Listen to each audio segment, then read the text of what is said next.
Yung problema dati na kinakaharap namin lagi when we decide to be a hip-hop artist na. So, maghahanap ka ng beat. Wala namang masyadong producer na at that time. Tapos, yung studio time. Plus, yung mga gangs pa. Tapos may Acro Taogama pa. Plus, the anti-hip-hop pa. Punks, di ba? mga Food Not Bombs, mga SRA.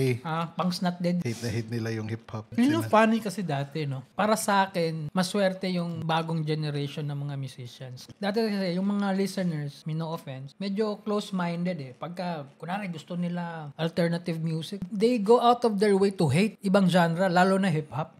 Parang kulto kayo eh. Punk tayo. Rocker tayo. Laging pinupuntir na yung mga hip-hop eh. Para sa kanila kasi dati, parang outcast. Novelty para sa kanila yung hip. Kasi hindi nila narinig yung mga influences natin. NWA, mga Tupac. Yung narinig nila, yung mga local lang na yung mga funny rap songs. The Midnight Snack.